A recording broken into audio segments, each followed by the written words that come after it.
ಓಂ ಶ್ರೀ ಗುರುಭ್ಯೋ ನಮಃ.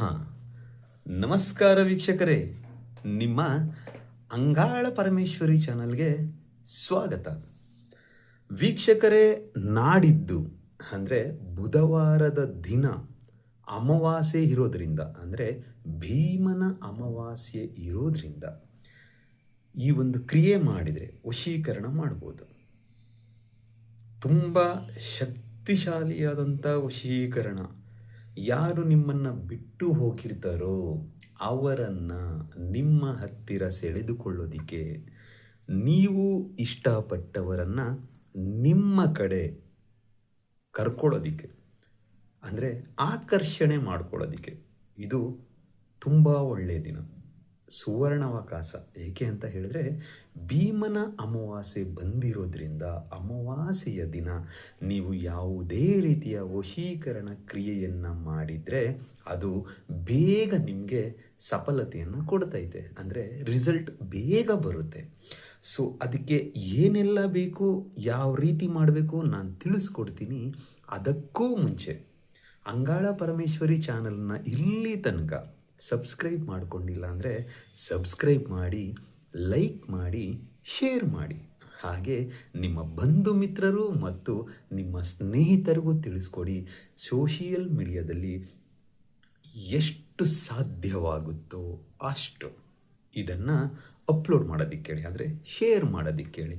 ಇದರಿಂದ ಬೇರೆಯವರಿಗೂ ತುಂಬ ಯೂಸ್ ಆಗುತ್ತೆ. ಮತ್ತು ಎರಡನೆಯದಾಗಿ ಇದನ್ನು ಯಾವ ರೀತಿ ಮಾಡಬೇಕು ತಿಳಿಸ್ಕೊಡ್ತೀನಿ, ಬನ್ನಿ ವೀಕ್ಷಕರೇ. ಮೊದಲಿಗೆ ಈ ಕ್ರಿಯೆಯನ್ನು ಮಾಡೋದಕ್ಕೆ 1 ನಿಂಬೆಹಣ್ಣು ಮತ್ತು 11 ಲವಂಗ ಬೇಕಾಗುತ್ತೆ. 1 ನಿಂಬೆಹಣ್ಣು ಮತ್ತು 11 ಲವಂಗ ಇಷ್ಟನ್ನು ತೆಗೆದುಕೊಂಡು ನಿಮ್ಮ ಮುಂದೆ ಇಟ್ಕೊಂಡು ಈ ಕ್ರಿಯೆಯನ್ನು ಅಮಾವಾಸ್ಯೆಯ ದಿನ, ಅಂದರೆ ಬುಧವಾರದ ದಿನ ಮಾಡುವಾಗ ಮೊದಲಿಗೆ ನಿಮ್ಮ ಕುಲದೇವತೆಗೆ, ಮನೆ ದೇವರಿಗೆ ಪೂಜೆಯನ್ನು ಮಾಡುತ್ತಾ ಅವರ ಕೈಯನ್ನು ಮುಗಿದುಕೊಳ್ಳಿ. ಈ ರೀತಿಯಾಗಿ ನಾನು ಒಂದು ಕ್ರಿಯೆಯನ್ನು ಮಾಡುತ್ತಿದ್ದೇನೆ, ನನಗೆ ಒಳ್ಳೆಯದಾಗಲಿ ಅಂತ ಮನಸ್ಸಿನಲ್ಲೇ ಸಂಕಲ್ಪ ಇಟ್ಕೊಂಡು ಉತ್ತರ ದಿಕ್ಕಿಗೆ ಮುಖ ಮಾಡಿ ಕುಳಿತುಕೊಳ್ಳಿ. ಆಸನ ಕೆಂಪು, ಹಳದಿ ಅಥವಾ ಬಿಳಿಯ ವಸ್ತ್ರ ಆಗ್ಬೋದು, ಅದನ್ನು ಹಾಕ್ಕೊಂಡು ಅದರ ಮೇಲೆ ಕುಳಿದುಕೊಂಡು ನಿಮ್ಮ ಮುಂದೆ 1 ನಿಂಬೆಹಣ್ಣು, 11 ಲವಂಗ, 1 ಪೆನ್ನು. ಪೆನ್ನಿನಿಂದ ನಿಂಬೆಹಣ್ಣಿನ ಮೇಲೆ ಮೊದಲಿಗೆ ನಿಮ್ಮ ಹೆಸರನ್ನು ಬರೆಯಿರಿ. ಅದರ ಕೆಳಗಡೆ ಪ್ಲಸ್ ಚಿಹ್ನೆ ಹಾಕಿ ಅವರ ಹೆಸರನ್ನು ಬರೆಯಿರಿ. ಹುಡುಗ ಆಗಿದ್ರೆ ಫಸ್ಟ್ ಹುಡುಗನ ಹೆಸರು, ಆಮೇಲೆ ಆ ಹುಡುಗಿ ಹೆಸರು. ಹುಡುಗಿ ಆಗಿದ್ರೆ ಮೊದಲಿಗೆ ಹುಡುಗಿ ಹೆಸರು, ಆಮೇಲೆ ಹುಡುಗನ ಹೆಸರು. ನಾನು ಅದಕ್ಕೆ ಏನು ಮಾಡಿದ್ದೀನಿ, ಮೊದಲಿಗೆ ರಾಮ ಪ್ಲಸ್ ಚಿಹ್ನೆ ಹಾಕಿ ಸೀತಾ ಬರೆದಿದ್ದೀನಿ. ಇಷ್ಟು ಬರೆದು ಆದ ಮೇಲೆ ನಾನು ನಿಮಗೆ ಒಂದು ಮಂತ್ರವನ್ನು ಕೊಡ್ತೇನೆ.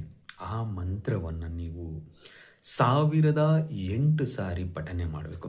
ಮೊದಲಿಗೆ ಈ ನಿಂಬೆಹಣ್ಣನ್ನು ನಿಮ್ಮ ಬಲಗೈಯಲ್ಲೇ ಹಿಡ್ಕೊಂಡಿರಿ. ಹೀಗೆ ಹಿಡಿದುಕೊಂಡು ಲವಂಗ ಏನು ಚುಚ್ಚಕ್ಕೆ ಹೋಗ್ಬಾರ್ದು.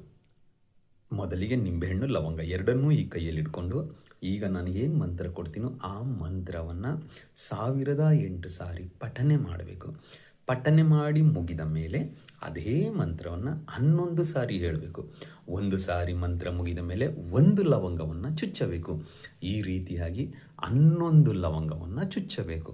11 ಲವಂಗವನ್ನು ಚುಚ್ಚಿ ಆದ ಮೇಲೆ ಆ ನಿಂಬೆಹಣ್ಣನ್ನು ಅವತ್ತಿನ ದಿನ ನಿಮ್ಮ ಹತ್ರ ಇಟ್ಕೊಳ್ಬೇಕು.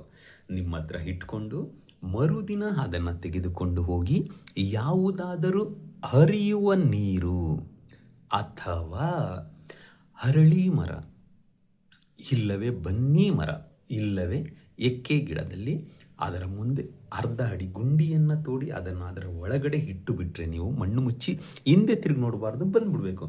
ಹರಿಯುವ ನೀರಲ್ಲಿ ಬಿಟ್ಟರು ಹಿಂದೆ ತಿರುಗಿ ನೋಡಬಾರ್ದು, ಬಂದುಬಿಡಬೇಕು. ಇಷ್ಟು ನೀವು ಮಾಡಿದ್ದೆ ಆದಲ್ಲಿ ಅತಿ ಶೀಘ್ರದಲ್ಲೇ ಅವರು ನಿಮಗೆ ವಶೀಭೂತರಾಗ್ತಾರೆ. ಅದಕ್ಕೆ ಮಂತ್ರ ಹೀಗಿದೆ: ಓಂ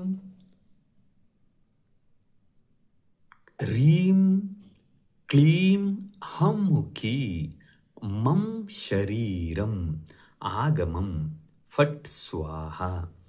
ಮಂತ್ರ ಇನ್ನೊಮ್ಮೆ ಹೇಳ್ತೀನಿ ನೋಡಿ ವೀಕ್ಷಕರೇ. ಓಂ ರೀಂ ಕ್ಲೀಂ ಅಮ್ಮುಖಿ ಮಂ ಶರೀರಂ ಆಗಮಂ ಫಟ್ ಸ್ವಾಹ.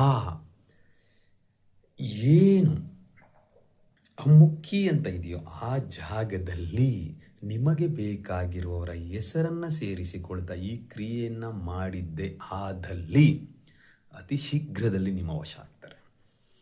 ವಿಡಿಯೋ ಇಷ್ಟ ಆಗಿದರೆ ಒಂದು ಲೈಕ್ ಮಾಡಿ ವೀಕ್ಷಕರೇ. ನಮಸ್ತೆ.